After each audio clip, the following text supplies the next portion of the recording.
Theo! Mel! Oh. Here, what is it? What is it? I thought it was you pounding. It was. I mean, I did. But now it's down near the other end of the hole.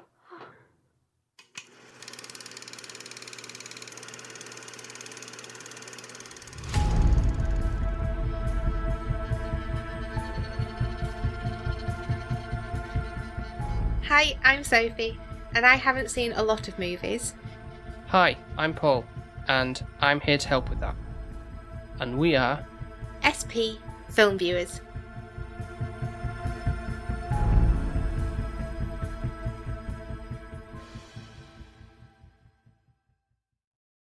So, we return. Feels like it was planned by me because I complained that there was going to be five movies a month, so you kind of got your wish in a way. Well, I mean, we did watch the film, but we just haven't recorded. Well, yeah, so I didn't get my wish, did I? I'm still going to be 5 films in total. But, so, it wasn't that scary, though, the one that we've got in the pipeline, I guess. Yeah. But really sorry if we're not posting or... Well, I did I let people know, but about it. And no, but I mean, not releasing a podcast just because obviously we'd call Yeah, but I know I think we really couldn't, the way we were feeling, and we kind of still got a little lingering of the cough and stuff going on, so I do apologise if there's spluttering and just sound a bit wavery in this recording here, but... We're doing it for Halloween, so that's why we sound this way. Yeah, so, there's going to, full disclosure, there's going to be no pre-ramble this time, because we've been watching it before. I think when obviously there's no point in doing a pre-ramble where we couldn't hardly speak properly and just feeling crappy, so it's like we're just going into this film. You just giving you thoughts as not like what your expectations are and stuff, so we haven't done, there's going to be none of that prior to watching the film. But well, it can't be really, can it? Because I've seen it now, so I can't tell you what I expect. Can't pretend. So, so the film in question is The Haunting from 1963, and one of the things I didn't realise was the fact that the director, Robert Wise, is the same director who worked on The Sound of Music, which we covered like the very beginning of the year, and well, I can never compare the two, Paul.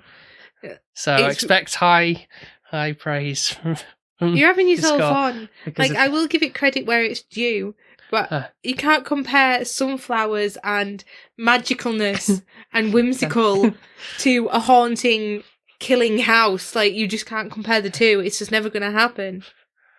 Sorry. So what is your general overall thoughts then of the film then? Obviously, we've got a black and white style one. Well, kind of coming into this initially, when you told me about the film, I was like, oh, it's 1960s. It's not going to be that scary. Like, back then, I think it wouldn't be gory. It wouldn't be that, loads of bloodshed or anything like that. I don't know. I'm thinking we're only just coming in from the 50s into, early 60s. So... yeah, it's more 70s to 80s when... things started to get a bit more gruesome and gory, I suppose. So I was thinking, I'm going to be off the hook here. It's not going to be that bad. When you told me roughly what time piece this was. Obviously, it's in black and white, which kind of makes it worse. Worse in what way? For my imagination, just as a scary film being in black and white, I think more shadows are casted. Ah, right, okay, yeah. So... your imagination can play tricks on what. So you mean more in its benefit as opposed in making it atmospheric and scary? Yeah, it makes it scarier. No, 100%. Yeah. Which is not making it worse as in a film, but yeah, it just makes it worse as in it feels more daunting and scary, and you think something's lurking in the shadows more so with 100%. The hues of the black and white. Yeah. I think, to be fair, I enjoy the acting style. I thought you might, because you are more for dialogue driven between characters, and how they act with one another, back and forth, and just the sort of the drama that builds and how you get to know them and stuff, as opposed to these one-note characters that are going to be here for like 2 seconds and then they're off, and it's like, oh, well, I don't care. Why should I care about them? Yeah. Whereas this is more, I think this is very good in how close-knit it is. There's like essentially 4 main characters and then another one that comes in a little bit later on, but that there's enough to work with those to bounce off of one another. You don't get, oh, this is really boring, like with no, and I think as well the dialogue is just so much, even at the beginning when you've just got like a narrator telling you about the house, the history of it, and the history, and I think it gives you like quite a lot to go on before you get into the actual house itself. And it's like, even when you've got Eleanor kind of driving up to the house, and like she's saying, oh, it's staring at me, and it's that kind of the inner monologue type of thing. Which I think is quite good because, well, for a woman, I think we do have a lot of an inner monologue. I don't know if a man does as much, but a woman normally generally is thinking constantly like that, talking to herself. It looks like we're psychotic probably, but it is just the way our brains are. And I think it's quite cleverly done where it's not actually anything that physically jumps out at you and scares you. It is perceived as it could be all in your mind. That's what I like about this. It's more of a psychological horror and not showing anything, a bit like how you said the Blair Witch Project, where you're building monsters in your head, and that's more terrifying than actually seeing something like, oh, look, there's actual like a ghostly silhouette or something, and look a bit, oh, that looks a bit stupid. Whereas the effectiveness of sound, particularly in this film as well, is like gives more the dread, and that's what keeps me coming back to the film and why I still think it holds up as really like a solid horror film. I would watch it again. It's not like one where it completely like shook me, but it did make me feel uneasy. You are right, it is like the Blair Witch, where it is all in your mind. You're making up shadows, you're making up crap over there. You don't actually see anything. It is just the noise, it's the darkness, it's the being isolated on your own, and you're building up monsters and things in your head. I don't know if actually this house is haunting or not, or if it's just the people have heard the stories, and then depending on your mind, how you perceive things, and I think I would be probably like Eleanor personally, because I get myself worked up that I would think that something could happen. So Eleanor from the very get-go is perceived as, obviously already a troubled soul anyway, like that she's having to been sort of caring for her mother, who's seemed quite like demanding and sort of like hasn't allowed her to have a life, essentially. She's been a carer for many, many years, and a like sister that she's obviously like bunking on the couch at the moment, because she's got nowhere else to go. And so they're not very supportive family, so that kind of leads into the whole sort of like psychology that she's kind of troubled from. And I think so she's more susceptible to what's the horrors, as it were, from Hill House. I think as well for her, it's like, well, I've looked after my mother, and my sister's got married, had kids, not really kind of just gone on and lived her life, and she's felt like she's put her life on hold to look after her mother. And then when her mother did shout for one time, and because she's constantly shouting all the time, she didn't go, and then sadly she passed away. Like, she blames herself. The guilt of that, isn't it? Yeah.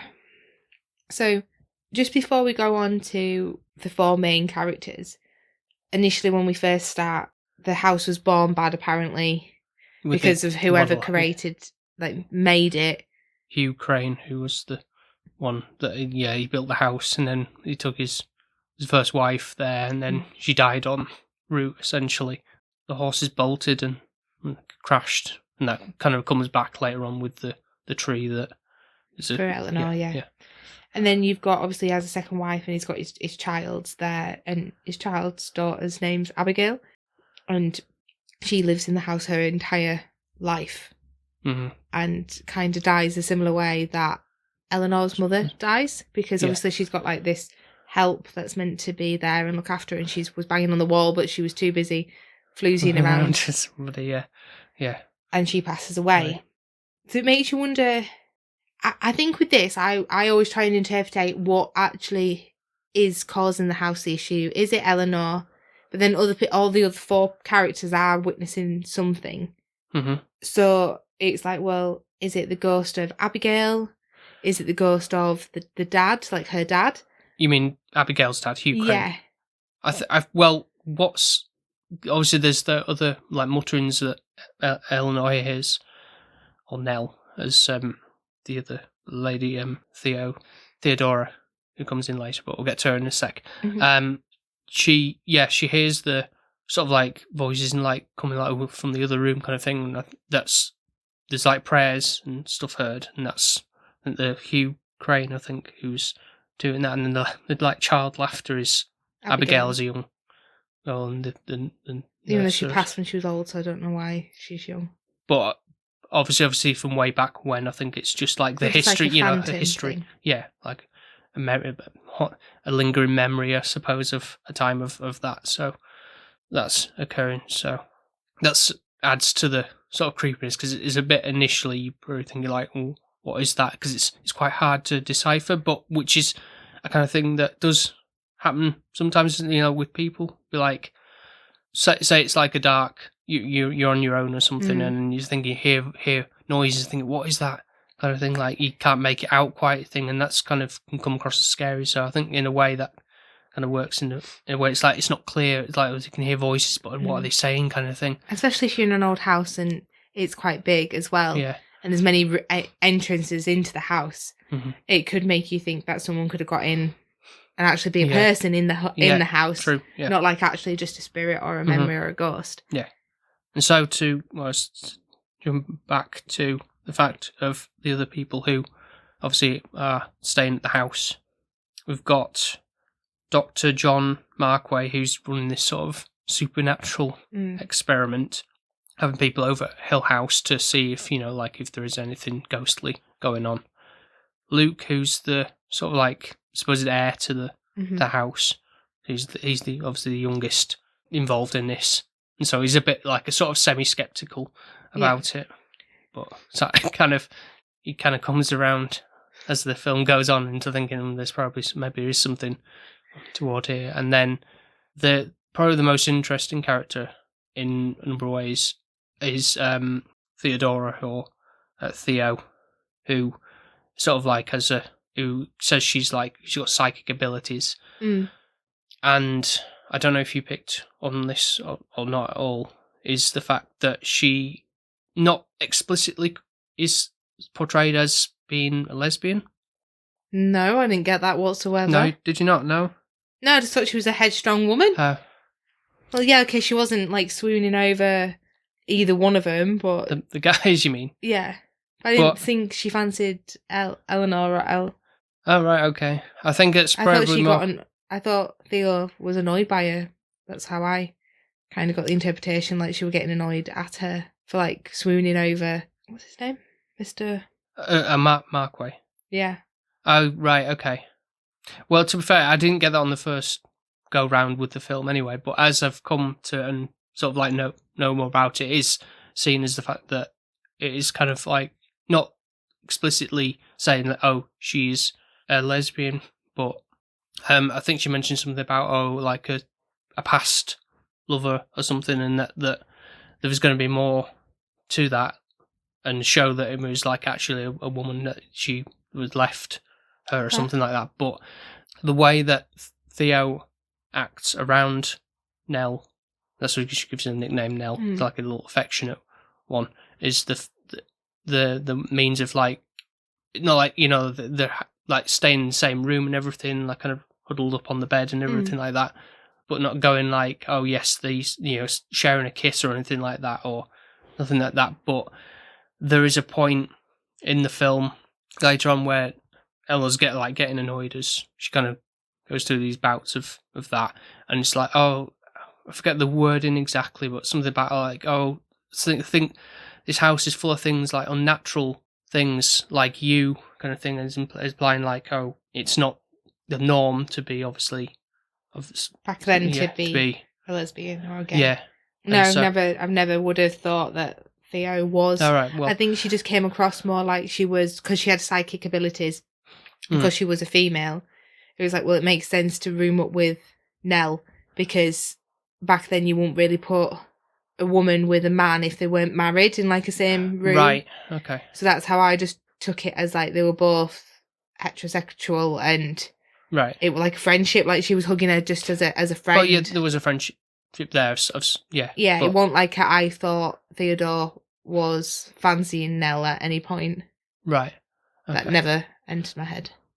So maybe if you saw it again, you pick up on that. But that I said that, you'd be like, oh yeah, that makes a bit more sense now. But because I think for Theo, I think she likes Nell, and she kind of is mothering her in a sense, like being her protector and looking after her. Yeah.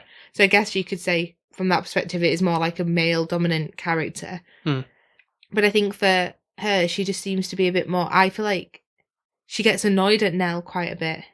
Yeah, I think she kind of like plays with her mind in a way, like the way she says things, and it's like, but then Nell takes it the wrong way a little bit and kind of goes off the handle a little bit with that. But then it's like, no. But then Markway's like, oh, can't you see that Theo's just trying to take your mind off the situation of the things, really, to not make you less scared and just, And I think, but she couldn't. Don't get me wrong, Theo does come across as a little bit brash sometimes with just how the word of things. But I don't know if I don't think she's doing it particularly maliciously. But no, I don't think she is. But I think she's. I can see why it might come across. I think she more gets annoyed at Nell, like just being like, "Oh, don't be so daft," like, and kind of isn't trying to understand how Nell would feel. But then I think Markway or Mark. Yeah, Dr. Markway. Yeah. He annoys me because he's actually married, but he really leads Nell on, I think. I don't see that he does. I think it's more just that Nell is more, she just really wants to be here because it's like, well, I've got nowhere else to go. It's like, well, I'm just gonna be hanging around here now. I think she's just running away with the idea of, I think it's, because your wife's not here. I assume. But then he never mentions his wife either, to make her think that, like, he has a partner. Like, never once does he mention... I'm trying to think if he to Nell. No, I don't think he does. So that's why it's such a shock to Nell when she arrives out of the blue. Because she's thinking, oh, well, I'm the house's muse, in a sense. The house wants me. The house is drawn to me. And Markway is here for that. Mm-hmm. And that's all his research, so I'm helping him. So then I think she's thinking and romanticising that them two will get together after this and live in the house. Like, I think that's literally where her head is. And he never kind of tells her otherwise. And he's very sweet, he's very compassionate, very caring. Yeah, he's sound guy, I suppose. And I think that's what every woman would want in a man. So she's just seen it as like, because she's quite naive. Like, oh, he likes me, like, we're going to get together. And that's kind of what I perceive from Nell, and I don't think he really tells her otherwise. Then you've got, obviously, the bratty one, which is the one who thinks he's going to inherit it. Yeah, Luke, I don't think he's really that main of a character in this. I think, like, you've got the main three, and he's, like, a little bit of a side character. Yeah, I say, like, he's maybe the general audience member, essentially, because they're, like, coming to this, and, like, not sure whether to believe if things are really occurring, but the moment for him, which I don't know if you what you thought of it, but as an effect, but the one that looked the most like, how did they do that kind of thing? Even for the time, it probably seemed quite straightforward, but looked into how they did it. But the moment, like later on in the film, when you see like the door like expand, like as if it's like breathing, it's like. That is so like unsettlingly like abnormal, like how it's doing that. And definitely it had been film photography back then. It wasn't like it was digital. Oh yeah, all practical essentially, because it was a prop door made with laminated wood, and then apparently a really strong stagehand was literally standing behind the door and pushing against the door just to make that bow and bend like that. And obviously that's why it's like really slow. It's not like some dramatic like pulsating thing or anything like that. It's like a really slow thing, but it looks so unnatural. And that's like where I think when Luke like drops his bottle of whiskey and it's like, jokes to Markway like, oh, I'll give you half for the house, because he's like kind of turned around with it and come to like the what's occurring here. But and another particularly great thing, which even like on maybe like second time watching it, first time did like actually because I was not expecting it at all. It's sort of lessened in impact a little bit now after seeing it so much, but there's like a shot when Nell is leaning over the balcony, essentially. She's like looking up at Hill House. And then there's that really super fast like zoom in, as if like something's swooping down and she kind of like leaning back as if like something's like attacking her, but there's not. That really like kind of kind of like startled me like the first time I saw. And I think that links back to whatever's in the attic, because she always says something's staring at her. Yeah. And she feels like something's coming to get to her. And I think when she's looking like and leaning back, she's looking up at the attic. And it's like kind of like she's in a trance, so to speak, like it's sucking her in and wanting to like. But I just don't know why the house wants to kill everybody. This is a bit I just don't understand. I know it was built by a bad man, and apparently nothing is angled, everything's skew with, everything's off hinge, and like the door will eventually close by itself because it's just everything's on a wonk. But then it's like, well, is that just because of the age of the house? Like, I don't know, I feel like our house is a bit crooked. So like the first kind of sign that we do get for Nell and Theo is when they hear that like really noise, like almost like someone thumping, or like they've got heavy boots and they're walking up a stairway or something, and then they're trying to get in, but like with a doorknob and all that kind of stuff. You kind of just get the two girls frightened on the bed and just this eerie sound, and it kind of eventually Nell's like, Theodore's like, oh, it's gonna go, because Nell yells that sense, and it's like, but what were it? Like, never do you know. What is it? Like, why? Why is it just in their heads? Or is it actually, because both of them are hearing it, it can't be. Like, that's how I see it. Like, and then obviously the house had sent the guys out, thinking there was a dog in the house, like trying to trap the women in and ostracize the men. And I think it's just, if you're looking at it more in depth, it makes you wonder, like, well, is it the person who built the house who's just walking around in heavy boots, or is the house's intention to kill all four of them? I'm not sure, but it does work. Like, don't get me wrong, but there is that edge of mystery to it, because it's like you don't get a clear answer as to what the house's motivation is for them. Is it just to be scary, scare them off, or like with certain things like to sort of manipulate the weak-minded and be like, or influence them, like essentially like even like the second wife of Hugh Crane, where it talks about obviously that spiral staircase bit, and then she hangs herself from that. Another troubled mind there. And do you think it's the isolation? Yeah, like maybe like with The Shining, essentially, like that kind of mind just plays tricks on you, and of that, and I guess if you're knocking around in a big old empty house with a lot of rooms and like creaky floorboards and things, it can probably play mind games with you essentially. So I think there's that which we could all essentially go through, no matter how strong-willed you might be. You know, if you're on your own in a house like that, you can go stir crazy, I'm sure, even if you think, I'll be fine, don't worry about it, kind of thing. After I feel like in 483, like our old house, you could feel that way. I don't know, it did have a darkness to the house, even though it was a lovely house. It was quite dark, and I think certain areas felt colder. Like, we've got that one bit where they stand outside the nursery and there's no reason to cause a draft, but it just feels chillier. And that's like where Abigail's room was, and they're like, there's no draft here, there's nothing to cause an issue. But there is like a we cold can see spot. His breath. Yeah. And it's like the chill of a ghost. Like the sort of anomaly that is, and that's, again, it's a bit like, how do you explain something like that? And I think the other one for me that kind of disturbed me and made me feel a bit uncomfortable was when Nell was like kind of having a bad nightmare kind of thing, where there was children screaming and she thought she was holding Theodore's hand like really tightly. There was another good shot as well, you know, when she's like, stop that! Like, she's a close-up on her mouth as she screams out, and then it's like, wait, what's going on? And then she's not even in her bed, she's like across the room on a chair, and then it's like, who was holding my hand, kind of thing. Yeah, that kind of... And that's quite creepy, because I think sometimes I've had it where I feel like somebody sat on my bed, like at the bottom. Not here, thank God, but like at my old house. Not 483. Yeah, but when the bed was a different position, it would feel like somebody'd sit on the bottom of your bed. Right, okay. And I used to always think, for some reason, I don't know why, like someone would grab me by my feet and pull me out of my bed. And it used to shit me up. And it's like, well, just some certain things that I can understand, like if I got taken to Hill House, like my imagination I would be Nell. I'd be completely thinking everything's out to get me. I'd be making crap up that's not even there, because I was while watching it.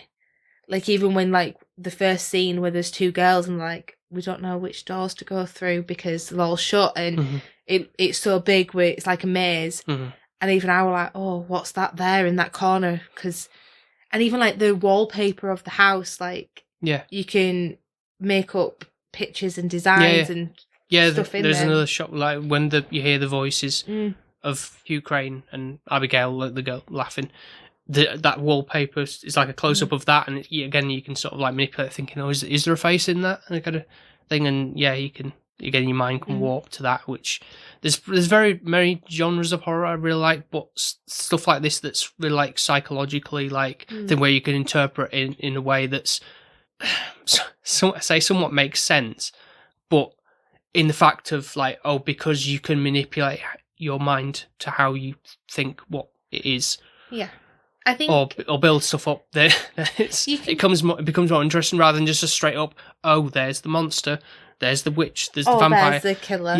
Like, and it's any like, slasher film. Yeah, it's like, oh, yeah. I think that's what I didn't enjoy when we first started doing these Halloween ones, were just like the slasher films. Like, I just don't think, like, Halloween, it's one of the better slasher films, but it's still just, it's obvious what it is, and it's just like, oh, a man's going to appear at some point and stab you or attack you with a chainsaw or whatever. I get you. Yeah. It's just the same thing. Whereas this is, you don't know what's going to come.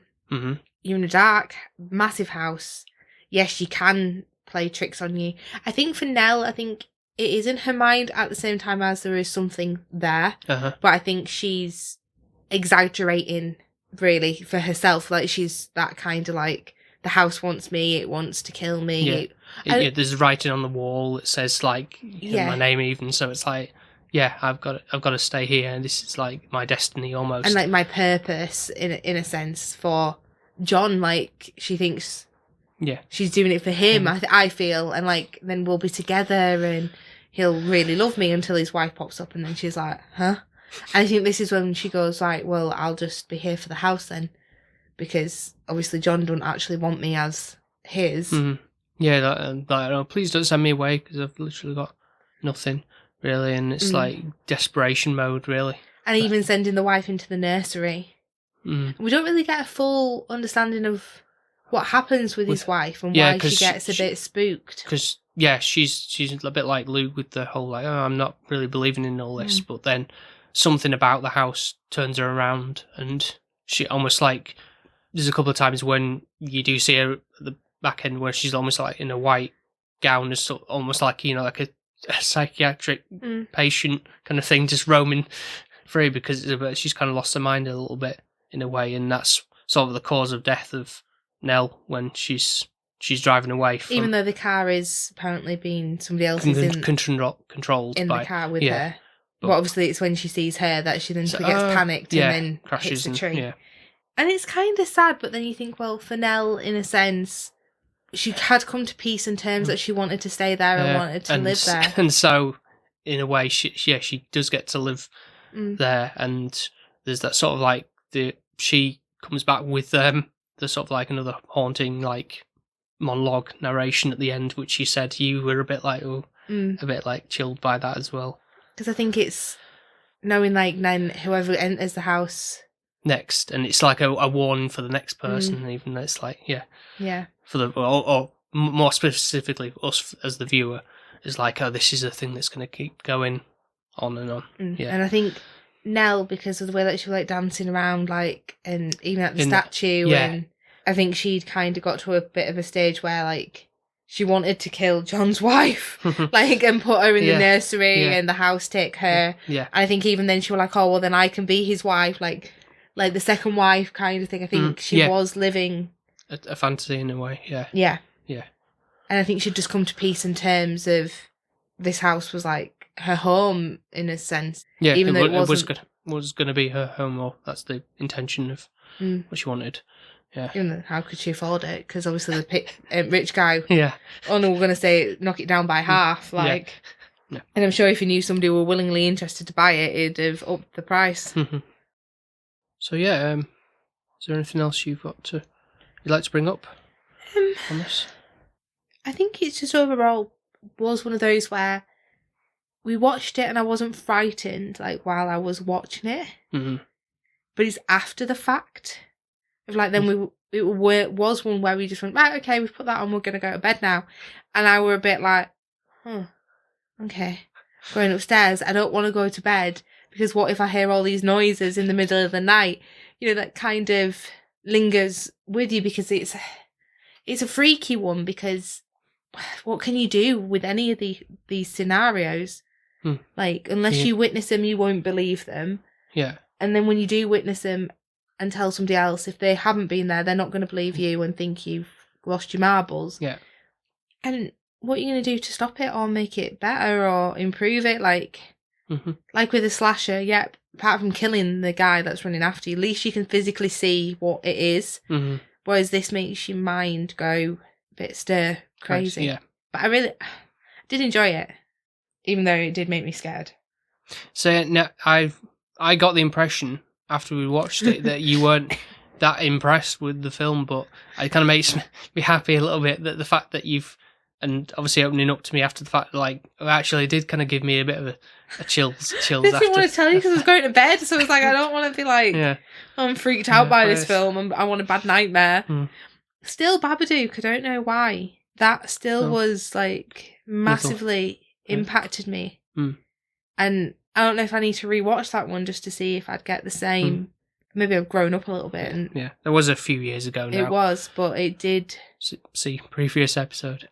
Creep me. This didn't creep me as much as Babadook. Right. Yeah, I get that. Maybe I think for the age of it, really. But there's. I think if they redid this now, though, this would be.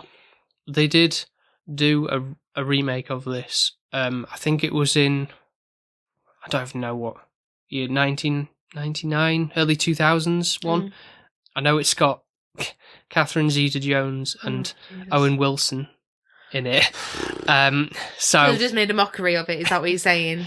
So I haven't really given it the time of day because I'm thinking, no, there's no way I want to watch. Why couldn't they put some better actors in? I don't know. Not really sure. But what I was actually going to say, which actually is somewhat scary and to a more modern standard, there's a Netflix series which is called The Haunting of Hill House. That's still on there because, I don't know, for whatever reason, I've been, not because I'm necessarily scared, but because of like, I've like started watching it, because they're like hour-long episodes and such, but then I get like waylaid with watching other stuff, especially if it's like around, obviously, like spooky season, and I'm like, oh, I've got other horror films I want to watch. So I never get round to it. So I kind of keep stopping and starting with it. And then this is like, I've started like, go this year, right, I'm going to actually watch the whole, there's only like 8 or 10 episodes. So I'm going to get through this year. And it's definitely like intriguing, like with how like it plays with the characters. Obviously there's like to play on the fact of what we said about Theo being gay, but in this iteration, the character of Theo, who's they're all characters who are like living in like a family who are living in the house, so they're all related. But Theo is straight up like, she's gay. There's no flaw. There's no air of graces about it with that. So they've kind of played upon that a lot more. So I enjoy this.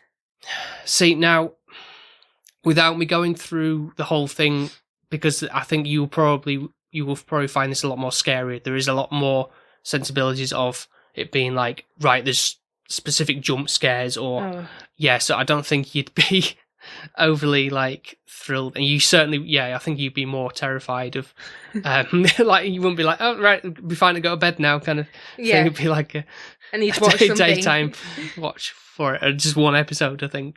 But maybe at some point, once I've gone through it, and then it's a later date, if it's hopefully still on Netflix later on, you can check it out with me, and then I can brace you for what is.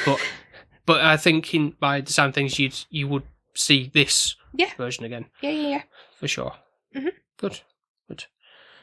So with that, then, I guess we'll go to the scoring. What would you give it?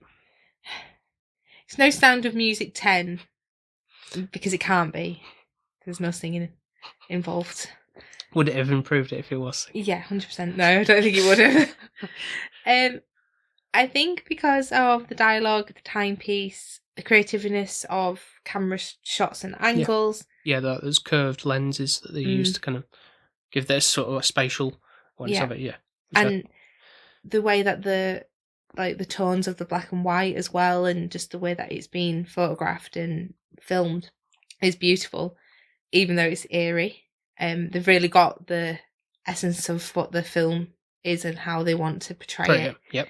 Acting wise, I think they're really strong characters. I think they do portray really well. And there's not any one where it's like, oh, you're an absolute crap.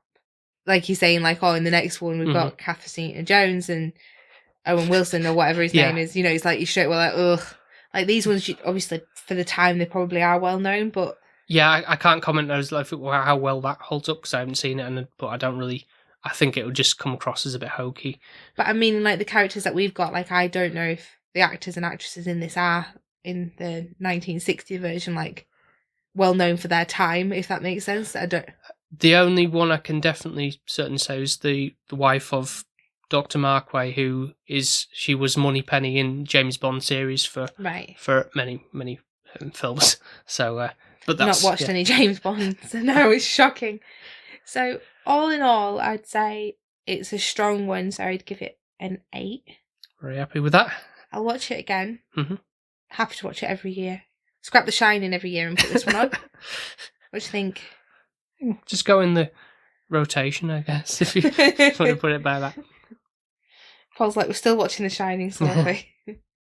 So, for me, I mean, from first watching the film, it was really strong and drew me in. Love the style it went for with the black and white, and really emphasises that kind of like ghostly nature that it's going for. And as I've kept watching it, and obviously picking up on things like the lesbian undertones that the film has, and learning about it, and more evidence that kind of cements that a little bit, gives it a little bit more to that, rather than just a straight up like, oh, here's some characters and see what they do in the house kind of thing, and nothing interesting comes from their dialogue or how they act and stuff. So there's more to it than that, which I appreciate, and so that gives you more reason to come back to the film.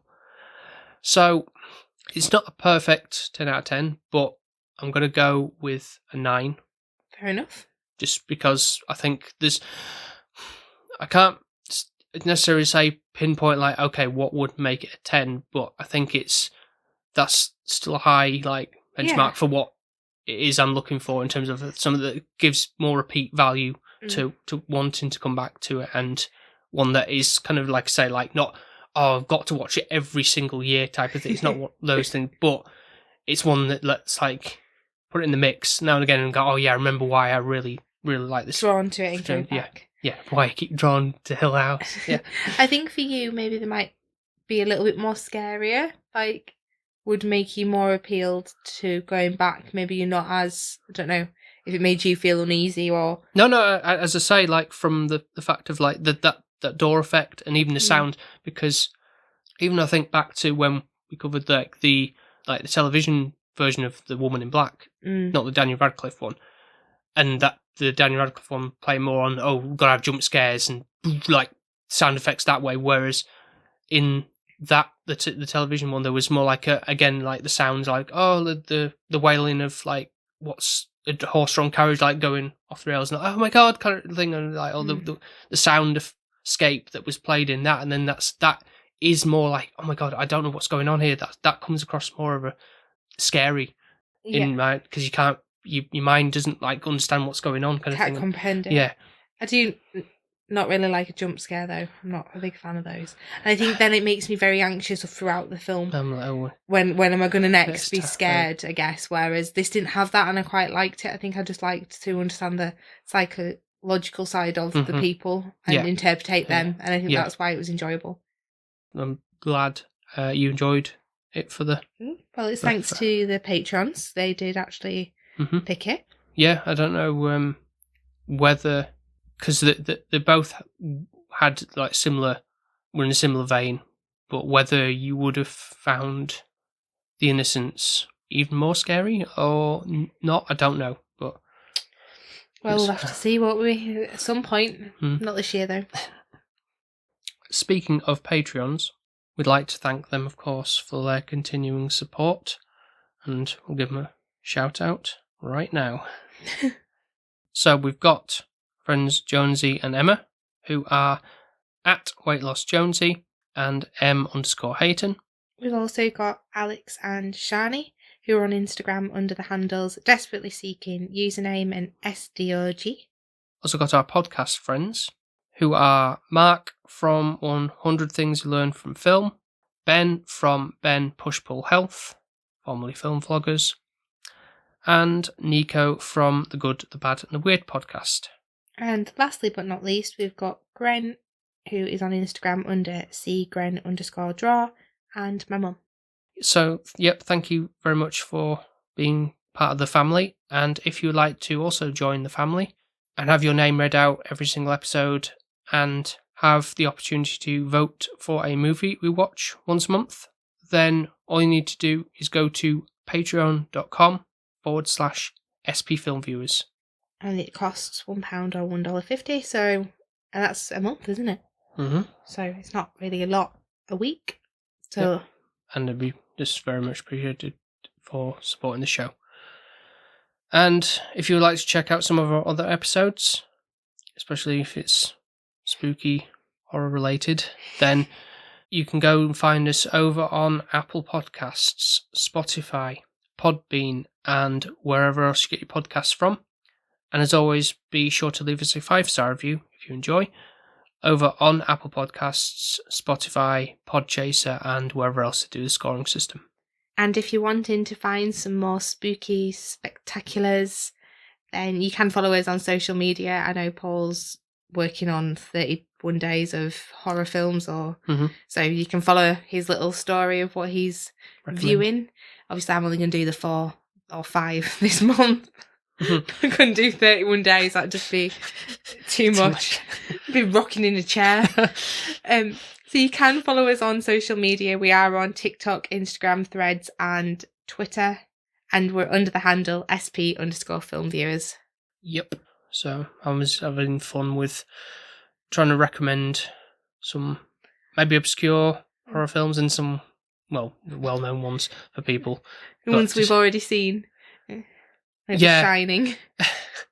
Yeah, trying to be a bit more diverse with it. But some of these, like I say, I'm watching for the first time myself. But if hoping and praying that they are worth a recommendation, because some of them haven't, which I haven't logged. But maybe you should log them, and then somebody else will have to suffer. Don't do what I did. Yeah. But I did. No, we watched Shaun of the Dead as well recently. You've posted about that. Didn't fall asleep this time either. Did you fall asleep last time? I think I did. Okay. Never remember how it ends. Oh yeah, that's one of the staples of pop culture horror, I guess. But still a good time. Yeah. So, thank you very much for listening to this episode, and we'll speak to you next time. Speak to you next time. Hopefully with better voices. Fingers crossed. Yeah, speak to you next time. Bye. Bye. Bye. Bye. Bye.